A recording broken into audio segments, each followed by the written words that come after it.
ya'rifuna, mereka mengenal, mereka mengetahui. Lihat domir kata ganti hu itu menunjuk satu, yaitu kepada Nabi Muhammad. Berarti ya'rifuna yang dimaksud adalah mereka orang-orang Yahudi dan Nasrani. Hu itu kembali kata ganti pronoun domir kepada Nabi Muhammad.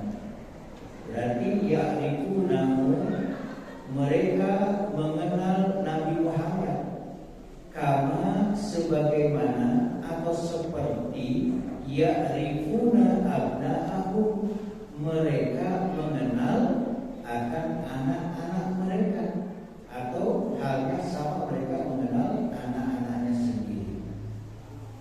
Wa inna fariqam minhum wa inna fariqam minhum, dan sesungguhnya sebagian di antara mereka ya layak tumunal haqqa, menyembunyikan kebenaran.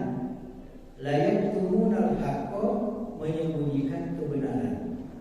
Wa hum ya'lamun, padahal mereka tahu atau mengetahui. Al-haqqu, kebenaran itu, mir rabbika, dari Tuhanmu, dari Rabbmu. Fala takunanna minal mumtarin, sebab itu janganlah sekali-kali kamu termasuk orang-orang yang ragu. Minal mumtarin, termasuk orang-orang yang ragu. Yubiru ta'ala anna ulama ahli kitab ya'rifuna sihhata ma ja'ahu bihi rasul, di mana Allah menghabarkan, memberitahukan bahwa ulama dari kalangan ahli kitab, ulama dari kalangan ahli kitab itu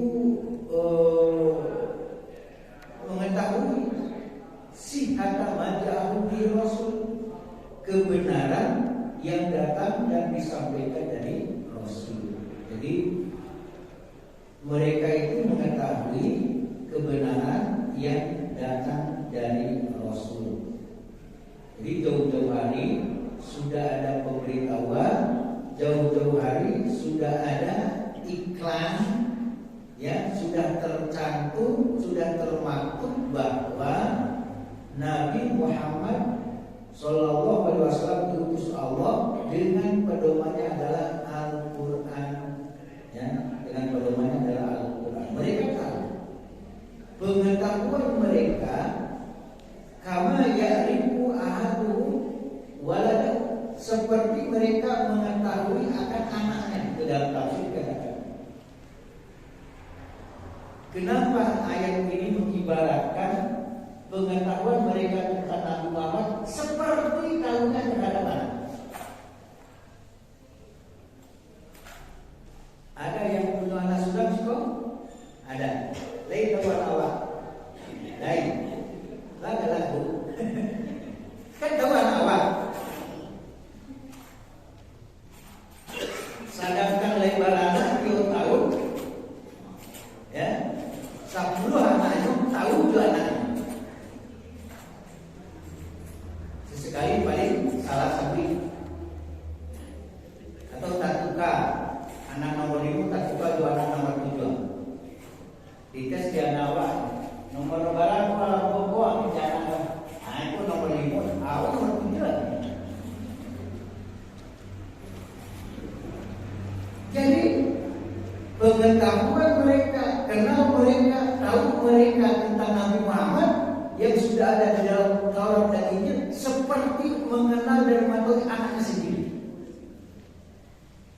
Saking tahunya berita tentang akan didatangkannya Nabi Muhammad Sallallahu Alaihi Wasallam.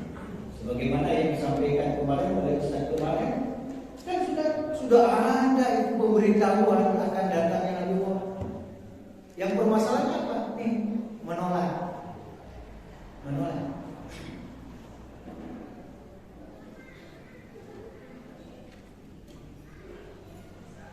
Wal arab kanat tadribul masal fi sihhati syai' bihadza. Di dalam tafsir aslinya dikatakan sebagaimana seseorang dari mereka mengenal anaknya sendiri. Jadi orang Arab wal Arab kanat tadribul masal fi sihhati syai' bihadza. Orang Arab itu biasa membuat perumpamaan seperti itu, artinya menunjukkan pengenalan, menunjukkan tahu dengan sempurna. Jadi kalau ada berita-berita tentang berita di Taurat dan Injil itu adalah memberitakan sesuatu untuk lebih melekat dan untuk lebih diterima, samujuk pengatau kanawa Tuhan itu. Itu orang Arab. Jadi mengenalkan, mengumpamakan kepada yang jauh lebih jelas. Kau yakin kalau ada nawa balimo ditanya di urang awak, ku anak siapa? Anak urang siapa? Ya kan nama urang tu. Coba, tahu tak dia siapa kuat? Tahu lah, kau awak. Seperti itulah. Awak yakin kalau ada nawa balimo ditanya di urang, ya, kau siapa? Anda tahu betul, kejawab. Biarkan nawa apa? Bapak Ibu rahimakumullah, ada riwayat atau sebuah hadis di mana Rasulullah pernah bersabda kepada seorang lelaki yang bersama anaknya.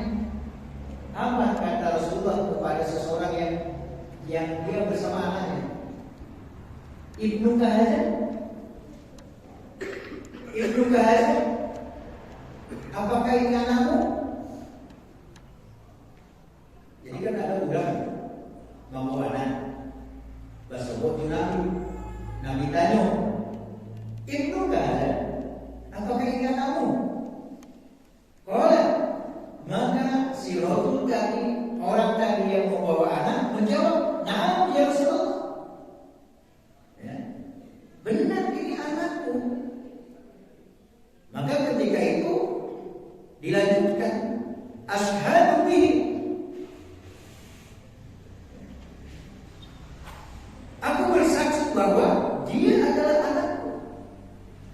Bayangkan ketika Nabi menanyakan kepada seorang laki-laki yang sedang membawa anak, Ibnu Kahazan, apakah ini anakmu? Apa kata orang tadi? Na'am ya Rasulullah. Tentu iya ya Rasulullah. Asyhadu bihi. Ditegaskan lagi orang tadi. Yubana ya Rasulullah. Ini anakku, supaya yakin Rasulullah. Amma innahu la yajri alaih wa la tajri alaih. Maka Rasulullah mengatakan, ingatlah, sesungguhnya dia tidak samar kepadamu dan kamu tidak samar kepadanya. Apa maksudnya?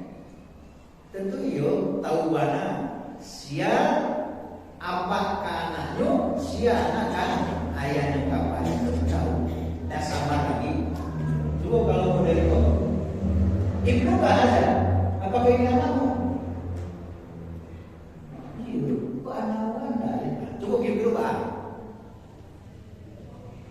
Semua ibu bertanya, ditanya ibu, Bu, ini anak ibu enggak?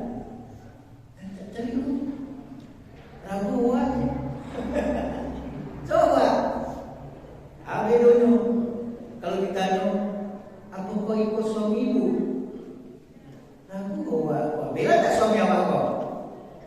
Beda. Jadi pengetahuan mereka, kenal mereka tentang Nabi Muhammad akan didatangkan, akan diutus seperti mereka mengenal terhadap anaknya sendiri.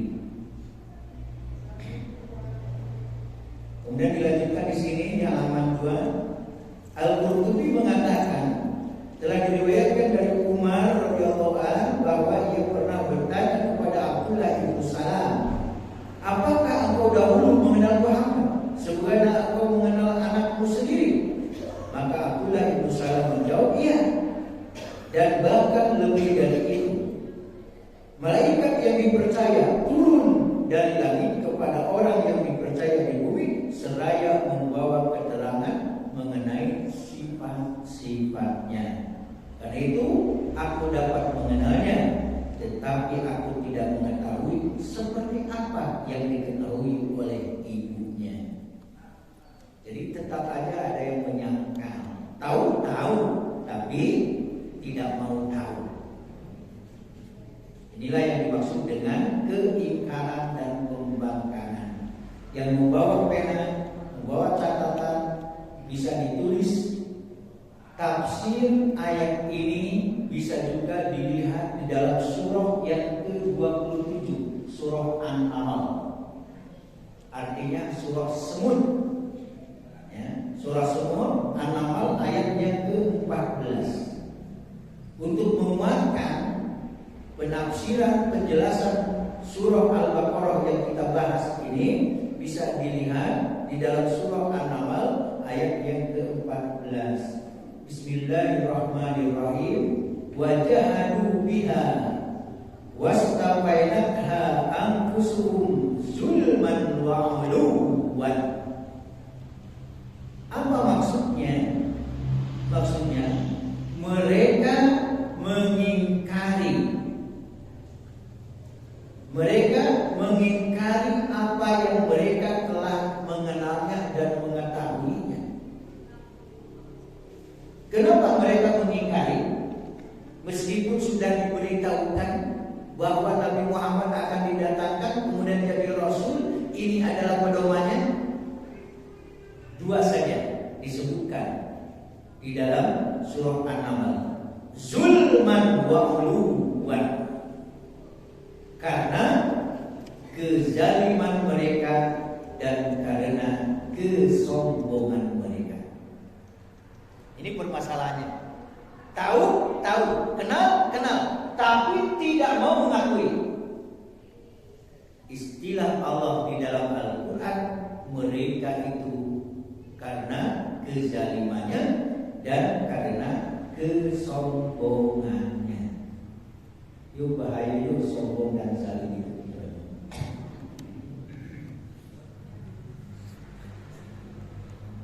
Bahkan sejarah, apakah yang dilakukan oleh orang-orang terdahulu, apakah bisa terulang pada zaman sekarang? Cerita Fir'aun bukan sekedar ceritanya dengan Musa Harun, tetapi menurut pakar sejarah, apa yang terjadi masa lalu bisa terulang pada masa yang akan datang setelah mereka. Jadi dulu ada yang sombong, sekarang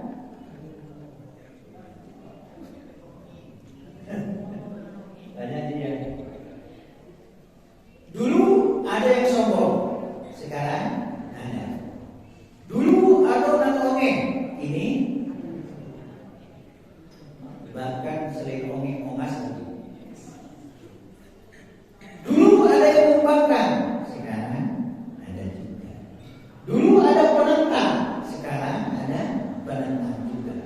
Dulu ada yang berdusta, sekarang juga ada yang berdusta. Artinya apa? Dulu mendustakan kebenaran, sekarang pun ada yang mendustakan kebenaran. Dan sejarah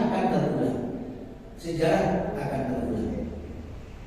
Coba dibunuhnya Utsman bin Affan ada kaitannya dengan perpolitikan.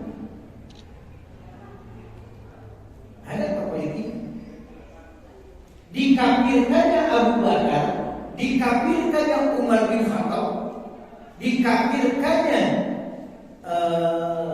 Utsman bin Affan adalah ada proses politik.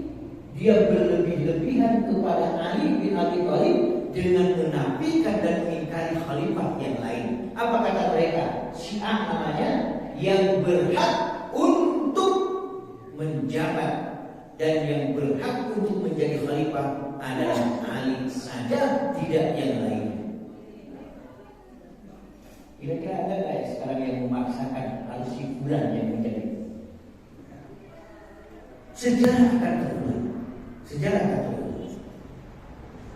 Kenapa? Wajahadu biha. Karena mereka mengingkari kebenaran itu, mengingkari. Kenapa? Zulman wa uluwan. Nah, untuk kita terbukti di dalam surah An-Nahl itu disebutkan fanzur kaifa kana aqibatul mufsidin. Maka tunggulah dan lihatlah secara seksama kaifa kana aqibatul mufsidin, bagaimana akibat buruk dan jelek bagi mereka yang melakukan kerusakan di muka bumi. Sama mancali sama mancali awak cali kane dua. Kalau dalam Al-Quran fanzur kaifa kana aqibatul mufsidin, lihatlah, perhatikanlah, tunggulah saatnya akibat mereka yang melakukan perbuatan kerusakan. Bahkan di surah Al-Baqarah yang pernah kita bahas sebelumnya, di ayat yang ke-89 ada kaitannya, hubungannya dengan ayat yang kita bahas. Walamma ja'ahum kitabun min 'indillah musaddiqul lima ma'ahum wa kanu min qablu yastaftihuna 'ala allazina kafaru falamma ja'ahum ma 'arafu kafaru bi. Jadi dikatakan ketika datang kepada mereka suatu kitab dari sisi Allah membenarkan dari apa yang ada padanya. Artinya apa?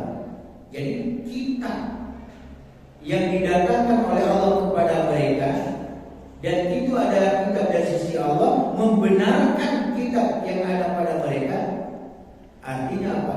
Di dalam kitab Taurat, di dalam kitab Injil, kemudian datang Al-Quran, sama-sama beritanya tentang akan datang dan diutusnya Nabi Muhammad sebagai Rasul, membawa kebenaran dan menyempurnakan agama-agama dan ajaran yang sebelumnya.